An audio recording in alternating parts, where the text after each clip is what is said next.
Dieu, nous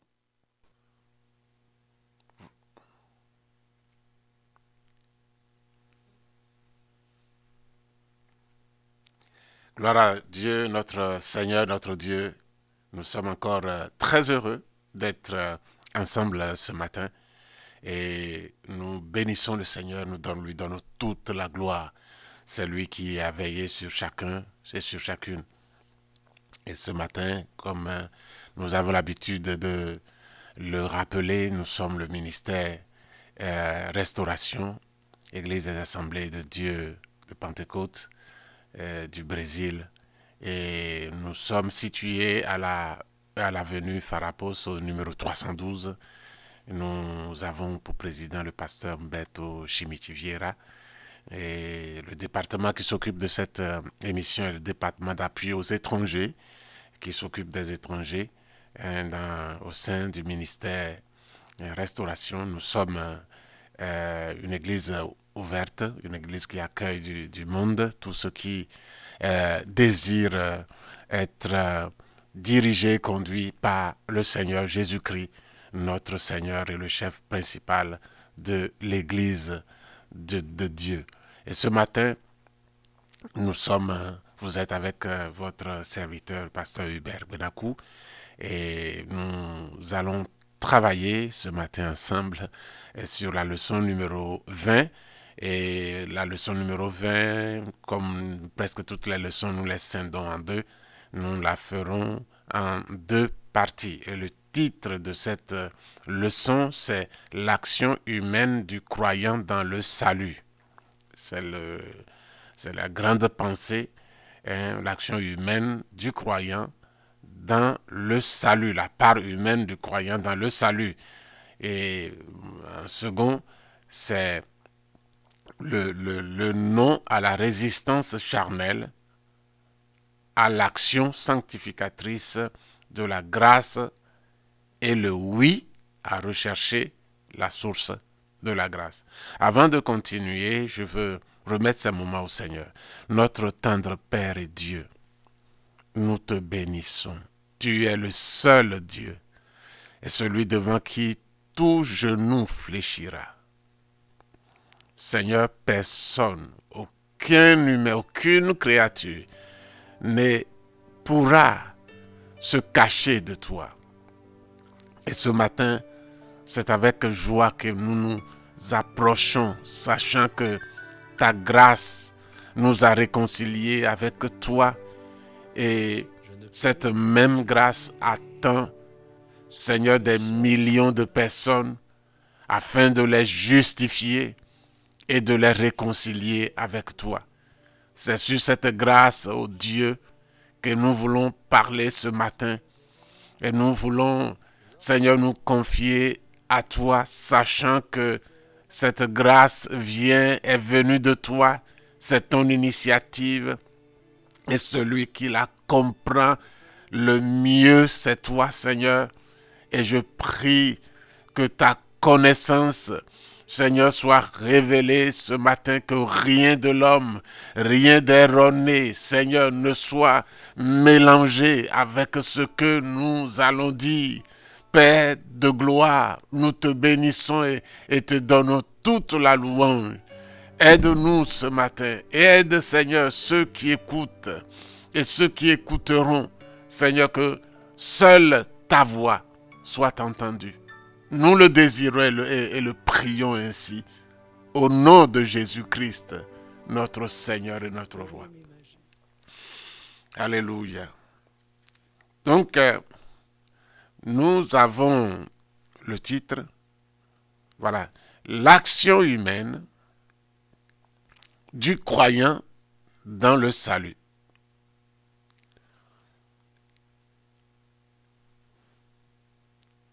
Le non, l'action humaine sera le non qu'il dira à la résistance charnelle, à l'action sanctificatrice de la grâce, et le oui qu'il dira à rechercher la source de la grâce. Le test de base est ceci. Ainsi, mes bien-aimés, comme vous avez toujours obéi, travaillez à votre salut, avec crainte et tremblement, non comme en ma présence, mais bien plus encore maintenant que je suis absent, car c'est Dieu qui produit en vous le vouloir et le faire selon son bon plaisir. Selon son bon plaisir. Donc, c'est le verset à la base de cette leçon. Et ce matin, je voudrais introduire en disant,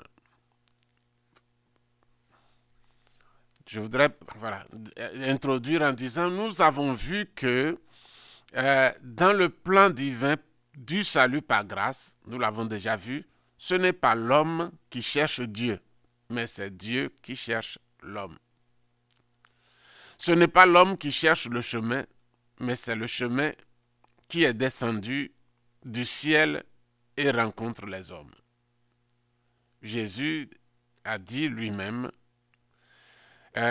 je suis le chemin, la vérité et la vie. Nul ne vient au Père que par moi. Ce passage se trouve dans Jean 14, verset 6. Ainsi, dans ce premier moment où le chemin vient à l'être humain, son rôle n'est tout simplement pas de dire non au chemin et dire non à sa nature terrestre. Le rôle de l'être humain n'est tout simplement pas de dire non au chemin. Dire non au chemin est une chose, est requis. Ne pas dire non au chemin est requis. Mais dire aussi non à sa nature terrestre. Mais même après être entré sur le chemin par la nouvelle naissance, le croyant doit continuer à s'attendre entièrement à la grâce divine salvatrice. Et donc, dès lors que le croyant né de nouveau dépendra, de la grâce divine pour connaître, continuer et améliorer le chemin, selon la déclaration prophétique du prophète Osée, qui a dit dans Osée 6, 3, connaissons, cherchons à connaître l'Éternel. Sa venue est aussi certaine que celle de l'aurore. Il viendra pour nous comme la pluie du printemps qui arrose la terre. L'apôtre Paul traite particulièrement de ce thème dans la lettre aux Philippiens. Premièrement, en leur enseignant que celui qui a commencé en vous, cette bonne œuvre l'achèvera pour le jour de Jésus-Christ.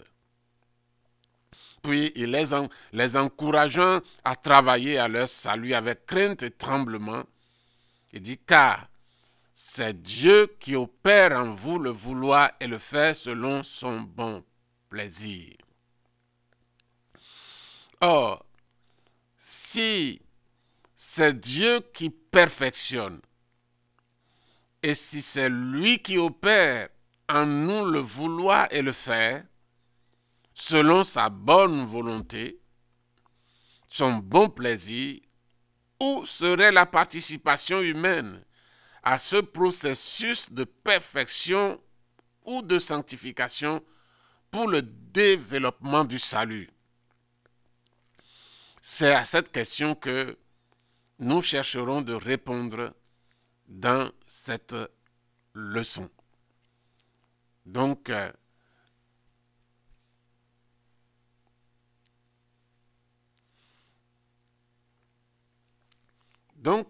nous voyons dans l'introduction que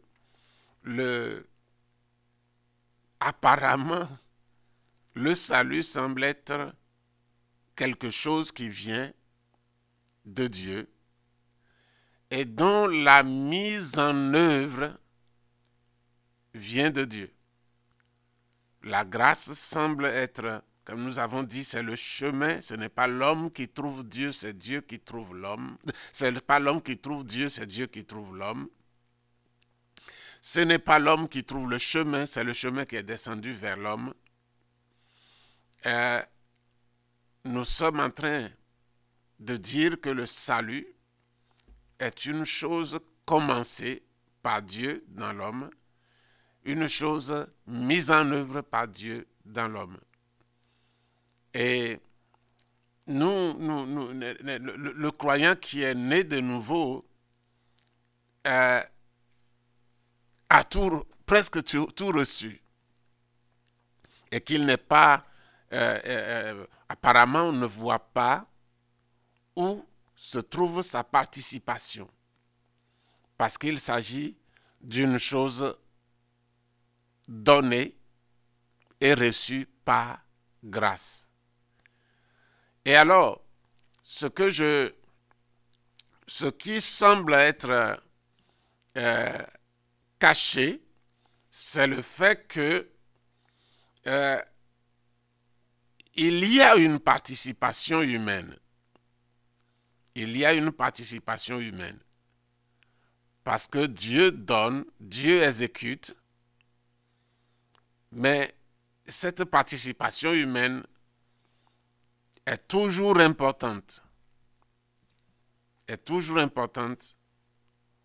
Sinon, nous déboucherons sur une grâce que nous obtenons et qui ne nous transforme pas. Elle a la capacité. Et notre leçon, les dernières leçons que nous avons pu faire ensemble parlent de l'action sanctificatrice, de la grâce divine. Et donc, la grâce exerce une action. Elle exerce une action. Elle vient, comme nous l'avons vu la dernière fois, par la conviction du Saint-Esprit qui vient et qui donne à l'homme tous les éléments de cette nouvelle vie, du commencement de cette nouvelle vie. Elle convainc de péché, de justice et de jugement. Avec une conviction qui est étrangère à la vie de l'homme, qui est venue d'ailleurs et qui, nous le savons, est venue de Dieu. Et donc cette grâce est venue sur lui. Et maintenant, pour continuer, il doit dépendre de la même grâce. Voilà, donc il y a aujourd'hui, nous allons voir le deuxième nom. Nous avons parlé d'un nom la dernière fois. Comme nous l'avons vu dans la leçon précédente, le premier nom est celui que nous donnons au nom qu'en tant qu'incroyants, nous avions jusqu'ici donné à Dieu. C'est le nom à la résistance de l'incroyant à connaître et à se soumettre à Christ. Ça, c'est le premier nom dont nous avons parlé.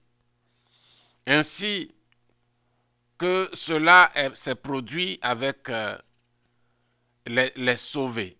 Soudain, ce qui s'est produit avec les sauvés, c'est ceci. Soudain, sans réaliser ce qui s'était passé, vous et moi, nous sommes retournés sur le chemin. Quelque chose s'est passé. Une force puissante nous avait poussés à nous rendre, à cesser de dire non à Dieu. Donc,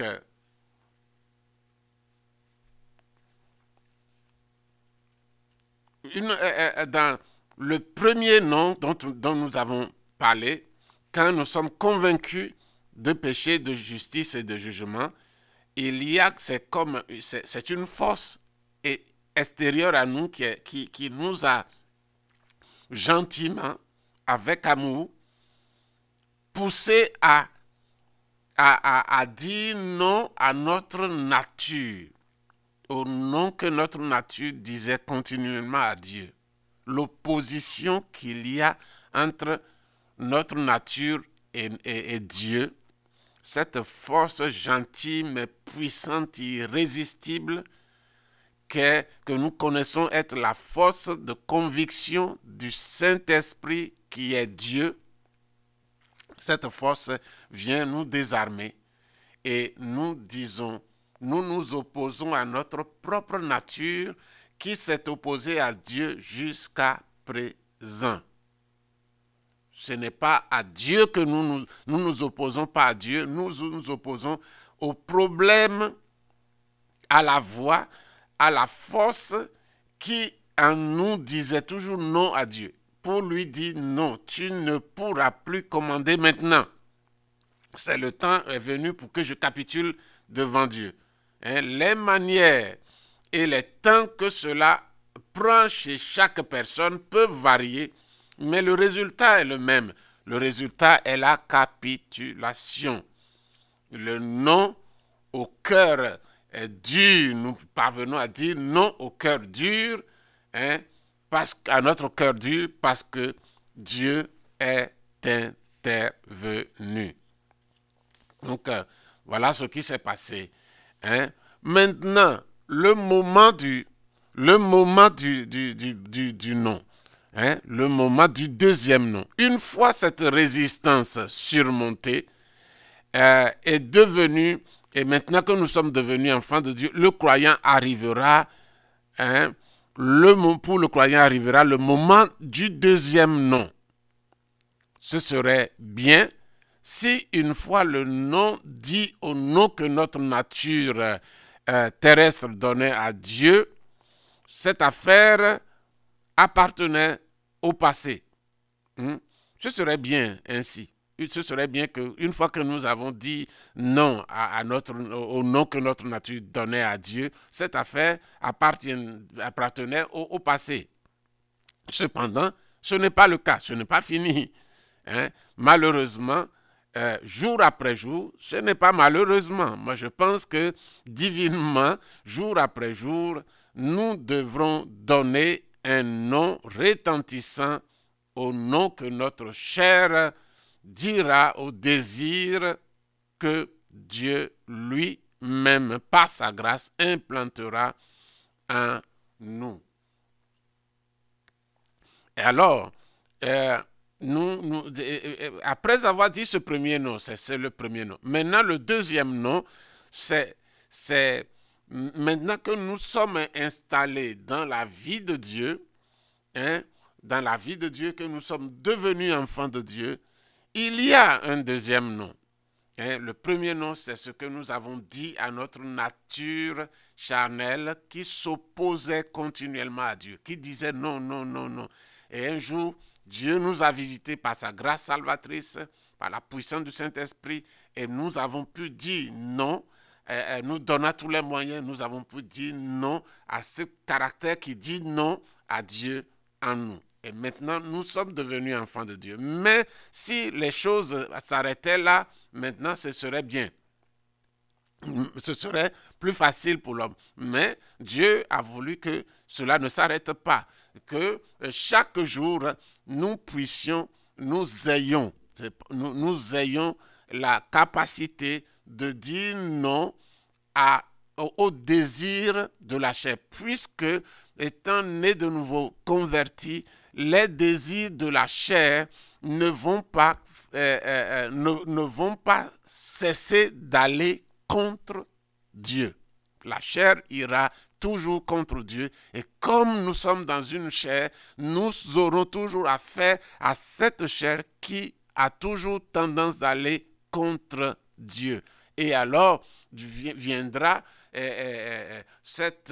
dans une journée, une multitude de fois où ce non à la chair doit être dite, doit être choisie, doit être la réponse de notre homme nouveau, de notre être qui est né de nouveau, à la chair qui possède encore cette nature ancienne, cette nature terrestre qui crie toujours pour les choses de la terre. Nous devons continuer à dire non à la chair par l'aide du Saint-Esprit en nous. Donc voilà ce que nous pouvons dire. Qu'est-ce que le deuxième nom? Qu'est-ce que le deuxième nom? La signification du deuxième nom. Si le premier nom est celui que la personne donne à sa propre résistance à s'engager avec Dieu, le second sera celui que le désormais sauvé, le chrétien désormais sauvé doit donner quotidiennement à la même nature charnelle humaine qui, même après avoir connu Dieu, continue de lui dire non. La parole de Dieu ne laisse aucun doute. Dieu opère le vouloir et le faire dans la vie du chrétien. Dans Philippiens chapitre 2, le verset 13, nous l'avons lu. Donc le vouloir n'est pas le nôtre. Il vient de l'éducation donnée par la grâce divine.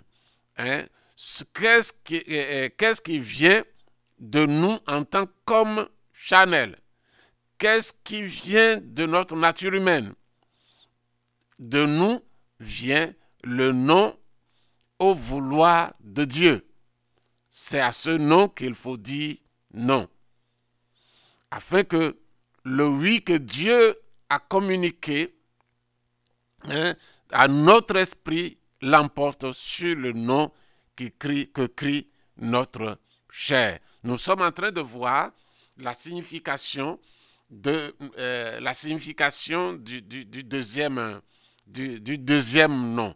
Et nous disons que ce nom, c'est après avoir dit non à notre nature, qui disait non à Dieu au nom de notre nature, nous avons dit non. Maintenant, il viendra que quotidiennement, nous devons dire non à l'expression de notre nature charnelle qui est et continuera à être contre Dieu. C'est vrai que c'est dans une éducation que Dieu nous place, mais à certains moments, ce sera plus intensif que si nous sommes soumis à Dieu. Et si nous suivons l'éducation de Dieu, nous gagnerons et ça deviendra de moins en moins lourd. Parce que nous serons éduqués, notre esprit sera de plus en plus fort et la chair deviendra de plus en plus faible. Mais il est certain que nous ne pouvons pas nous défaire de la nature, de l'expression de notre chair, de sa nature charnelle. Nous ne pouvons pas nous en défaire. Et que Dieu va placer en nous par l'action de la grâce salvatrice, il va placer en nous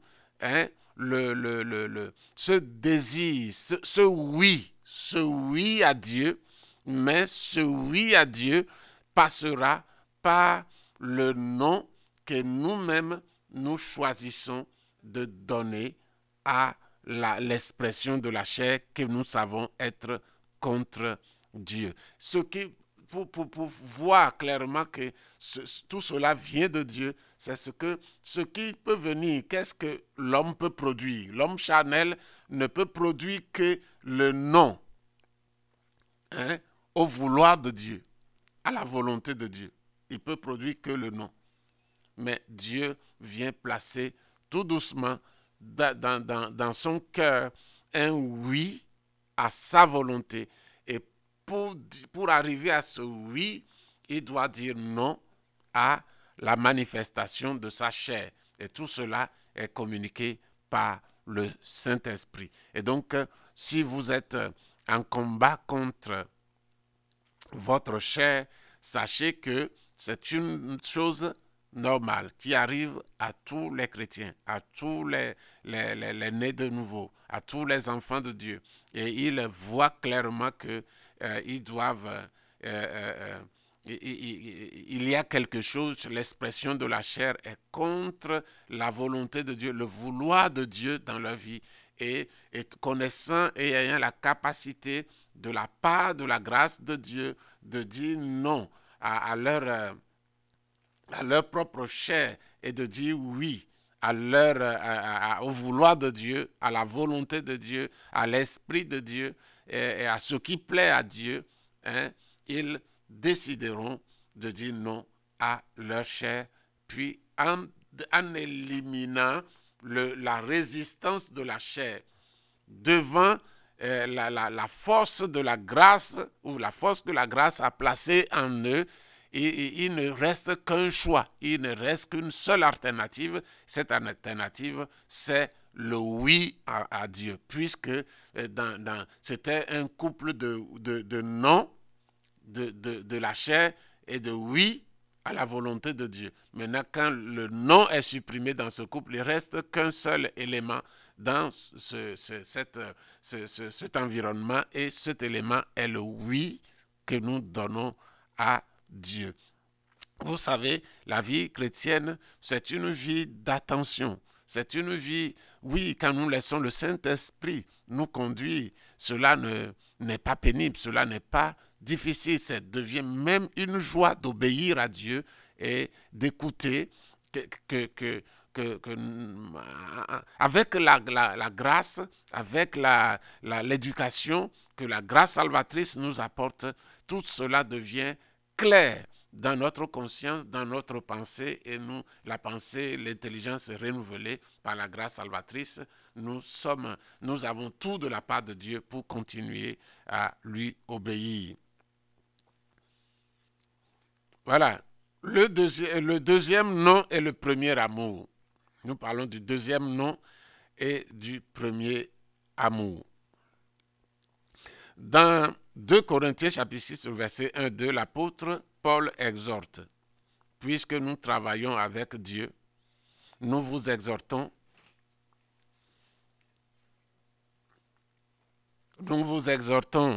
à ne pas recevoir la grâce de Dieu en vain, car il dit: au temps favorable, je t'ai exaucé, au jour du salut, je t'ai secouru.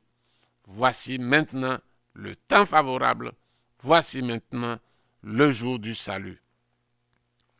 Et par conséquent, après avoir reçu cette grâce, le croyant aura 2 options. Premièrement, ne pas recevoir la grâce de Dieu en vain, mais la laisser le conduire et l'éduquer.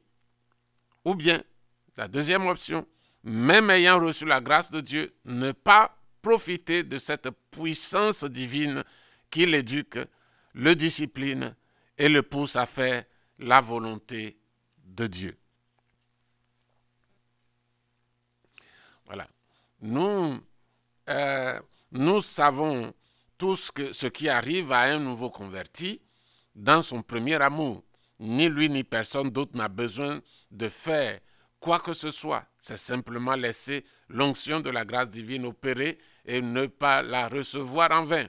C'est-à-dire que bien que sa chair continue de dire non à la volonté de Dieu, cette même chair entendra de ce croyant plein de premier amour un merveilleux non à elle, faisant ainsi prévaloir le oui de Dieu.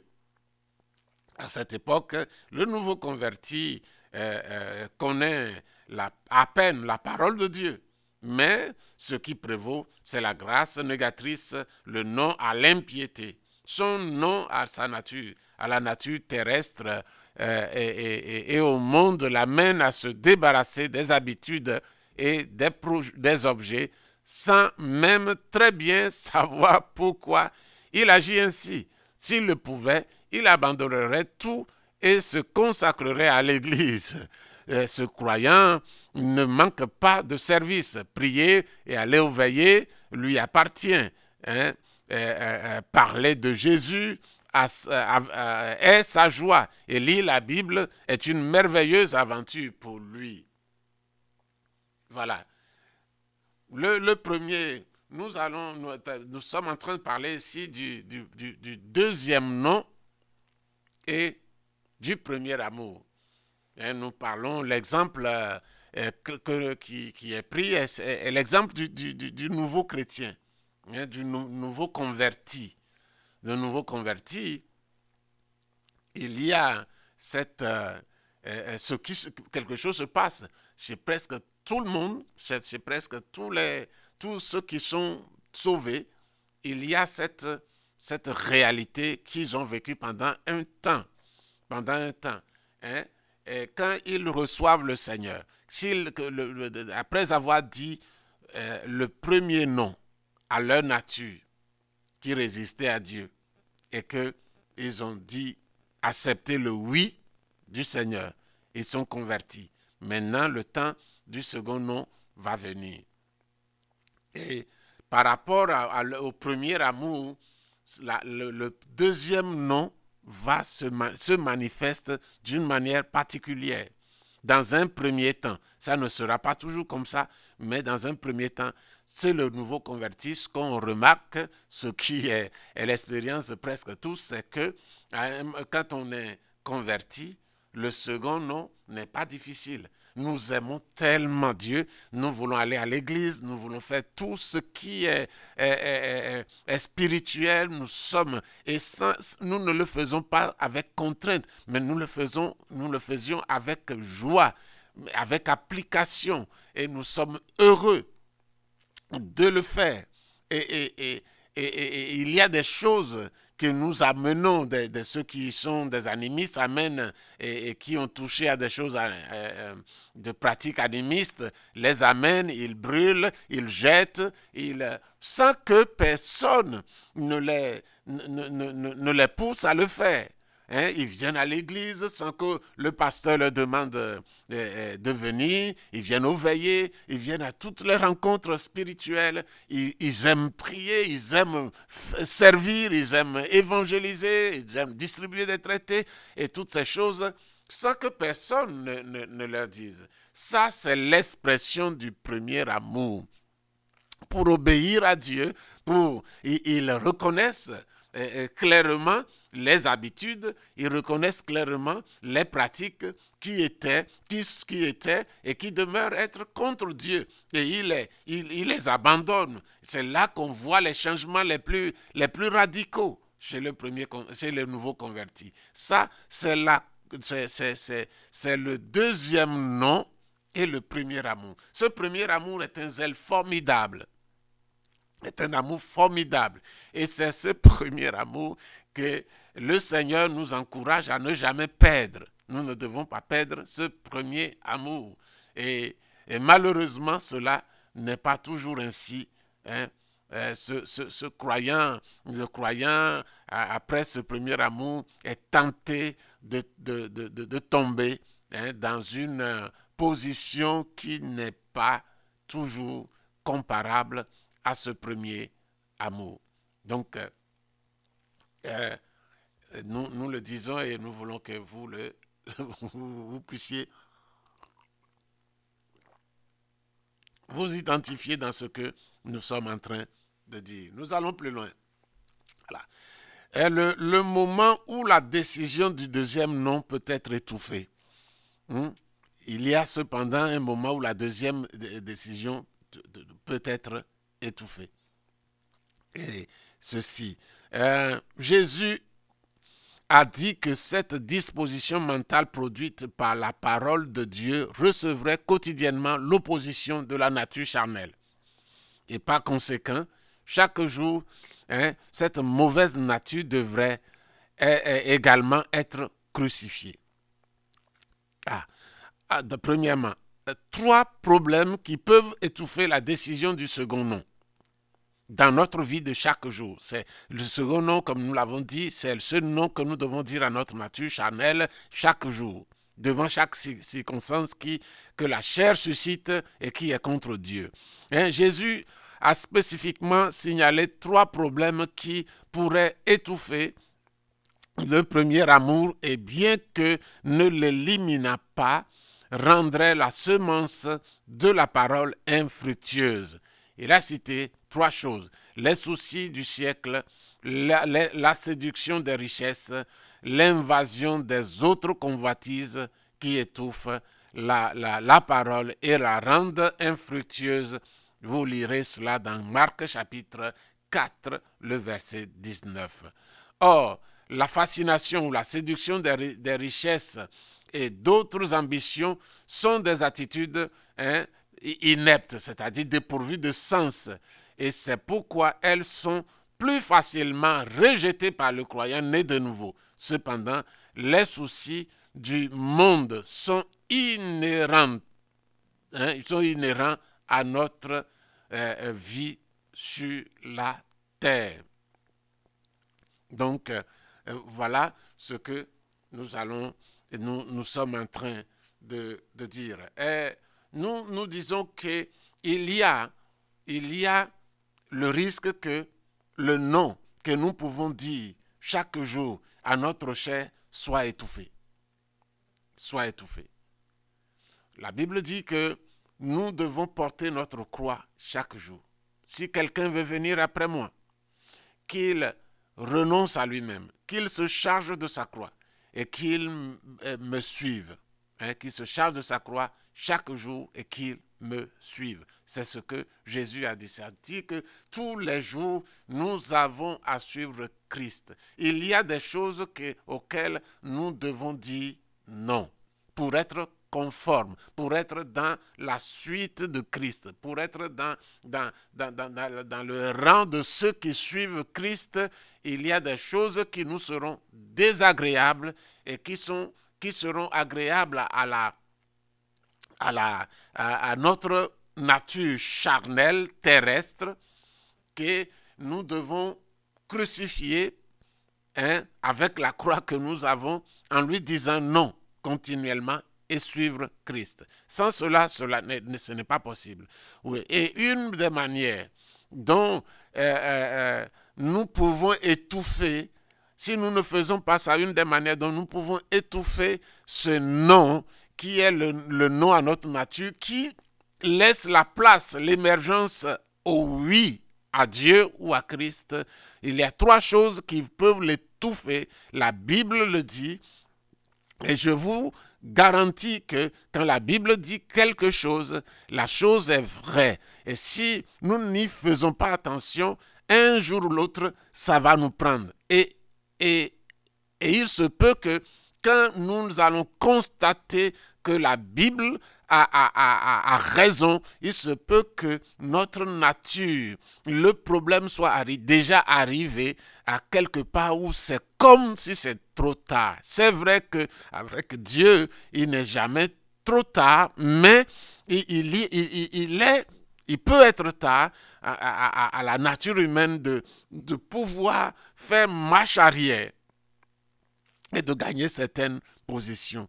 Il y a certaines habitudes, certaines forteresses, quand ils ont fini de prendre, c'est tout un problème de reculer. Et il vaut mieux pour la nature humaine qui quand nous la laissons s'enraciner dans le mal, c'est terrible. Il vaut mieux ne pas vouloir qu'on s'enracine. Et donc, quand la Bible dit quelque chose, prenons rapidement les dispositions pour l'accepter et rester là dans la présence de Dieu, ouvert à Dieu, afin de recevoir la grâce qui pourra nous aider à continuer. Donc, la Bible dit que les soucis de ce siècle et la séduction des richesses et l'invasion des convoitises étouffent la parole. Si nous avons les soucis pour ce siècle, si nous avons la séduction, nous voulons courir après les belles choses, après les richesses de ce monde, et si nous nous laissons envahir par les autres convoitises de ce monde, la parole que nous avons reçue et que nous continuons à recevoir et qui doit être, que nous devons permettre au Saint-Esprit de déposer doucement et paisiblement dans notre cœur, si nous empêchons cela, par ces trois choses, la parole va être étouffée et ne va pas porter de fruit. Chaque parole que nous recevons de Dieu, elle nous est donnée, elle nous est reçue pour qu'elle porte du fruit, parce que toujours notre cœur sera une terre et toujours la parole de Dieu, de quoi qu'elle parle, de quoi qu'elle puisse nous parler, est une semence qui est jetée dans notre cœur. Et si nous recevons cette semence et que nous empêchons les soucis de ce siècle, la séduction des richesses, l'invasion des autres convoitises, nous empêchons ces choses de l'étouffer, nous allons trouver que cette parole, tôt ou tard, va porter du fruit dans notre cœur. Maintenant, c'est la première chose. Maintenant, qu'est-ce qui peut encore étouffer ce second non? Étouffer la décision du second non. C'est ce que nous allons voir tout à l'heure. Nous lisons, nous allons voir l'exemple de Marthe, hein, qui va nous donner une idée de quelque chose qui peut étouffer notre second non. Mais je vous propose de lire Luc chapitre 10, le verset 38 à 42. Comme Jésus était en chemin avec ses disciples, il entra dans un village et une femme nommée Marthe le reçut dans sa maison. Elle avait une sœur nommée Marie qui, s'étant assise aux pieds du Seigneur, écoutait sa parole. Marthe, occupée à divers soins domestiques, survint et dit: « Seigneur, cela ne te fait-il rien que ma sœur me laisse seule pour servir? Hein? Dis-lui donc de m'aider. » Hein, le Seigneur lui répondit: « Marthe, Marthe, tu t'inquiètes et tu t'agites pour beaucoup de choses. Une seule chose est nécessaire. Marie a choisi la bonne part qui ne lui sera point ôtée. » Voilà le texte que nous avons lu. Dans l'exemple biblique de Marthe, elle avait raison de vouloir préparer de la nourriture pour Jésus et ses disciples, parce que l'homme Christ avait besoin de manger. Ainsi, même si cuisiner et nettoyer la maison étaient des soucis du monde, elle ne pouvait s'empêcher de s'en occuper. Cependant, Jésus la réprimanda, donnant raison à Marie qui était à ses pieds. Selon les paroles de Jésus, l'inquiétude et les nombreuses préoccupations de Marthe l'empêchaient d'être à la source de la grâce. Et c'est ce qu'il faut, hein, c'est la bonne part qui ne lui sera pas enlevée. Marthe ne s'est pas rendue compte qu'elle ne servait pas Jésus parce qu'un jour, elle a eu une rencontre avec lui. Ce n'est pas son service qui a provoqué sa rencontre avec Jésus, mais sa rencontre avec Jésus qui l'a amené à le servir. Donc l'important là-bas n'est pas le service, mais c'était la source de tout, c'est Christ. Donc nous sommes en train de voir l'exemple de Marthe. Marthe qui ici, dans le texte que nous avons lu, croyait qu'elle servait Jésus. Et que la première chose, c'est de préparer à manger à Jésus. Mais elle a oublié que ce n'est pas elle qui a trouvé Jésus, c'est Jésus qui les a trouvés. C'est Jésus qui les a trouvés. Et maintenant, elle voulait faire manger Jésus et se donnait pour charge. Et se donnait pour charge beaucoup de choses. Hein, la propreté de la maison, une maison rangée, la préparation du repas.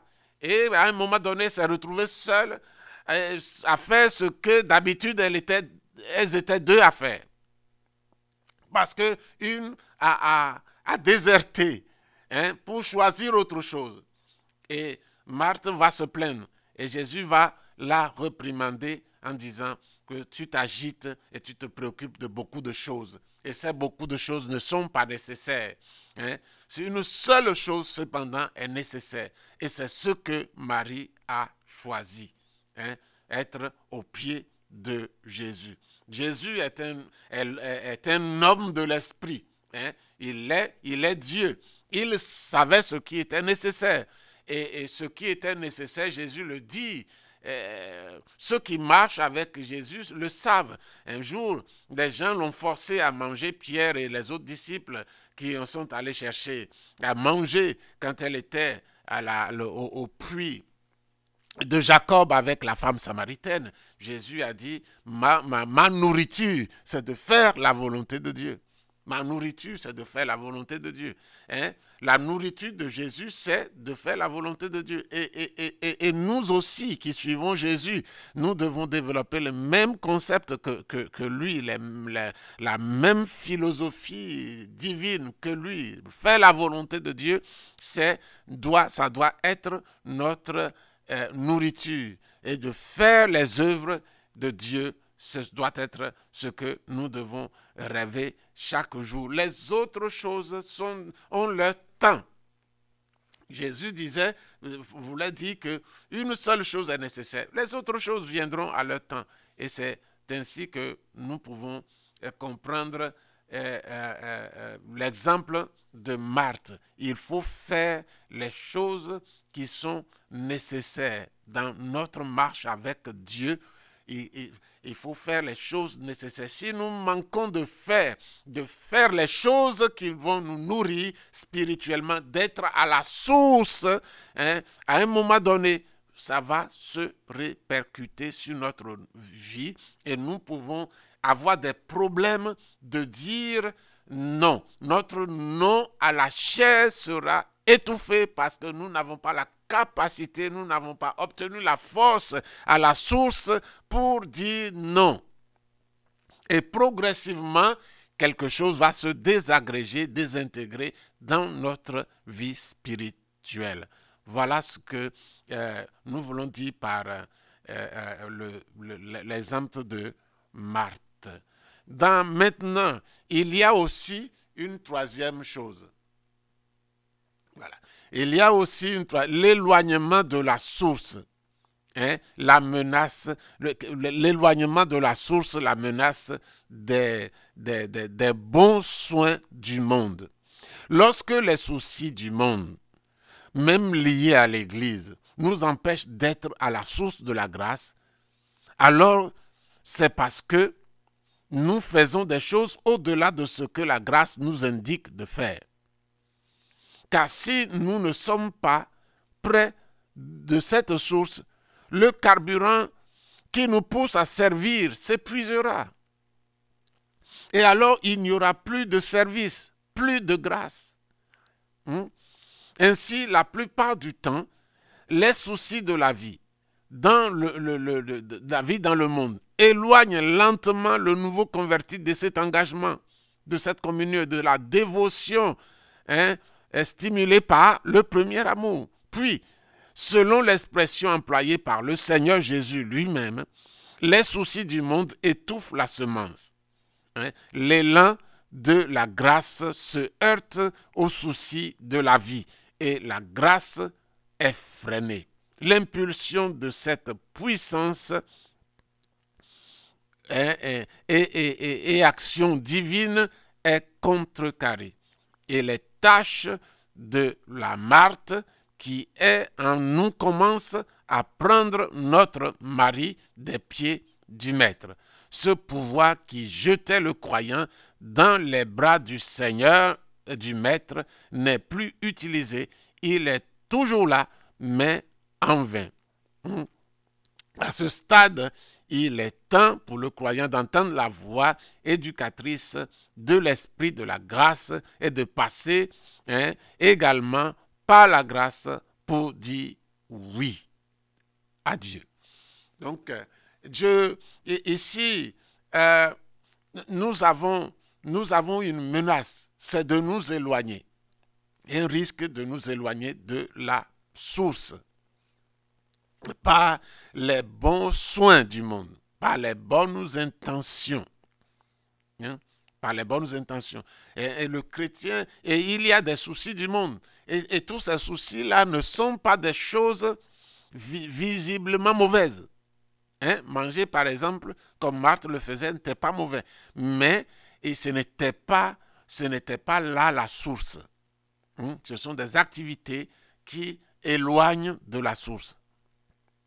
Et il faut être un mari pour savoir cela.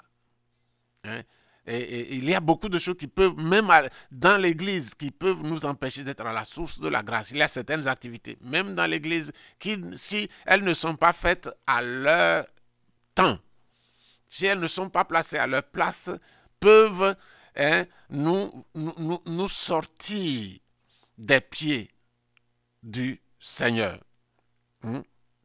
Et donc, nous pouvons faire en sorte que si nous ne sommes pas près de la source, le carburant va manquer. Le carburant va manquer. Nous avons besoin de ce carburant, de fonctionner quotidiennement.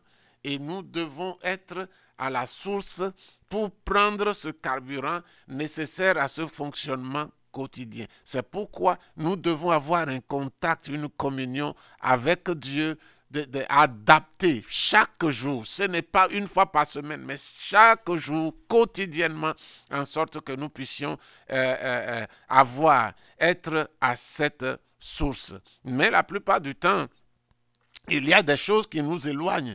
Le nouveau converti, lentement, mais sûrement, et le nouveau converti quitte petit à petit sa communion, son engagement avec Dieu, cet engagement qui était stimulé en lui par le premier amour. Puis, il commence à avoir des soucis, à ne pas être, à s'éloigner pas des soucis, à s'éloigner de la source. Et puis, ces choses commencent à s'étouffer, à être tout étouffé. Son premier amour est étouffé parce qu'il manque d'être à la source. L'impulsion de cette puissance divine est alors contrecarrée. Mais maintenant, il va commencer à être tenté par des tâches de Marthe. Commence à se prendre, à le saisir et progressivement, il s'éloigne de la présence de Dieu. Il perd la place de Marie au pied du Maître. Et il ne peut plus, il est toujours là, mais il y a des choses qui manquent. Et je veux dire que la sensibilité à cet élan doit être vraiment développée. Sinon, cet élan de chercher Dieu va lentement mourir si nous ne l'entretenons pas. Et si nous ne l'entretenons pas. Et voilà. Nous disons le premier oui, le premier oui que la grâce amène le croyant à donner, le oui à la recherche de la grâce. Et voilà ce que nous venons de dire à sa solution ici. La définition du premier oui. Si premièrement, ce que les sauvés ont à faire est seulement de dire non à eux-mêmes et ne pas dire non au chemin, ni non à la grâce qui œuvre sur le chemin. Ensuite vient le moment où, conduit par l'esprit de la grâce, les sauvés parviennent à l'honneur de dire oui à cette même grâce. Ils parviennent à l'honneur de dire à cette oui à cette même grâce. Cependant, le vouloir et le faire dans la vie du croyant est de Dieu. Et si le perfectionnement vient de lui et que les bonnes œuvres que nous faisons pour lui ont été préparées par lui à l'avance, en quoi consiste le oui que la grâce nous éduque à donner? Ce oui est le oui que nous devons donner à l'impulsion du Saint-Esprit qui conduit le croyant à chercher la grâce de à la source, par la prière, le jeûne, l'étude et la soumission à la parole de Dieu, en plus de la communion de l'Église. Ok. Voilà, donc, nous disons que l'exemple de Jésus, nous voyons l'exemple de Jésus, le premier homme de la Bible mentionne, que la Bible mentionne étant plein de grâce, était Jésus. La Bible dit, et la parole a été faite chair, elle a habité parmi nous pleine de grâce et de vérité, et nous avons contemplé sa gloire, une gloire comme la gloire du Fils unique de Dieu. Oui, la Bible dit expressément que la parole a habité parmi nous pleine de charisme, c'est-à-dire de grâce. Alléluia. Donc, nous allons continuer, le temps nous fait défaut, nous allons continuer la prochaine fois cette leçon et nous verrons l'exemple de Jésus et la suite de ce que nous avons entrepris dans cette leçon numéro 20 qui concerne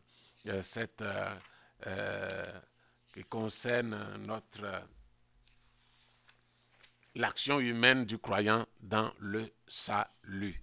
Que le Seigneur vous bénisse. Nous rendons grâce au Seigneur. Père, nous te bénissons et nous te rendons grâce. Nous louons ton nom. Tu es notre Dieu.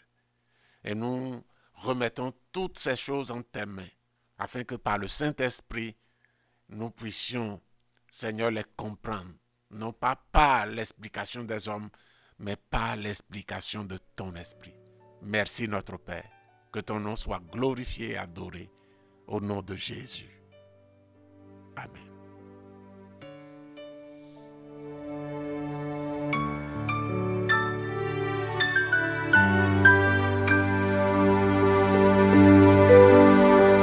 Je ne peux m'imaginer ce que ce sera quand je marcherai juste à tes côtés.